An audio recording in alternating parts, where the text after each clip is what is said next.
There is something ancient and almost divine in the shape of a garlic bulb, layered, hidden, tight-knit, and alive with a strength that's both humble and eternal.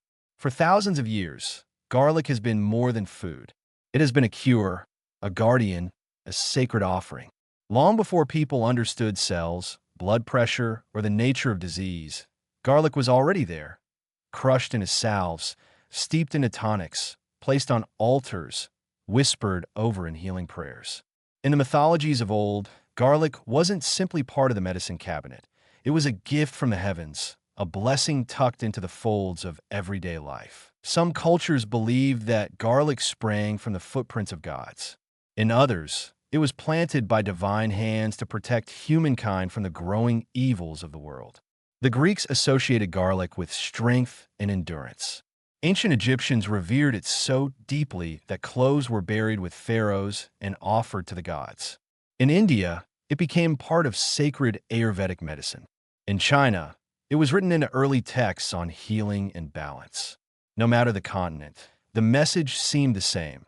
Garlic was no ordinary plant. It came with purpose. That reverence wasn't empty. It was built on generations of observation, intuition, and lived experience. People noticed that garlic healed wounds, prevented illness, revived the weak, and fortified the tired. Garlic was used to treat everything from infections to snake bites, heart weakness to memory loss. When someone was sick and no one knew why, garlic was called upon like an old friend who had never failed them before. It had a certain presence, a silent power that gave hope when there was no cure. And now, centuries later, science is catching up to those ancient myths. What folklore called divine, science has labeled medicinal.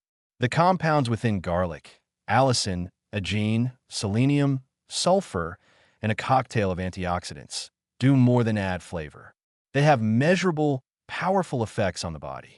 Allicin, released when garlic is crushed or chopped, acts as a natural antibiotic, antifungal, and antiviral agent. It can reduce inflammation, lower blood pressure, and improve cholesterol levels. Garlic's antioxidant properties protect cells from oxidative stress, a key factor in aging and disease. And more recently, studies have explored how garlic might inhibit cancer cell growth and support immune response, offering modern validation for something ancient healers already trusted instinctively. But it's not just the chemistry. Garlic's healing power is also in the ritual, in the experience of using it. Crushing garlic beneath a blade, releasing its fiery essence, has a strangely primal satisfaction. The smell hits you instantly, sharp, unignorable, alive. It demands attention. When eaten raw, it burns slightly, travels through the bloodstream, and you feel it working. It warms the chest, sharpens the mind, and gives the body a kind of quiet fire. It's not a soft medicine. Garlic isn't subtle. It heals the way truth does, unapologetically. That fierceness is part of why garlic feels miraculous. It doesn't pretend to be sweet. It challenges the body, wakes it up, pushes it toward balance. The idea of garlic as a divine cure might sound romantic, but maybe it's truer than we think. In a world where so many medicines are sterile and synthetic, garlic still comes from the earth, with its dirt under the skin and its roots tangled in ancient soil. It carries with it the memory of every healer who trusted it, every mother who crushed it into broth, every elder who swore by it.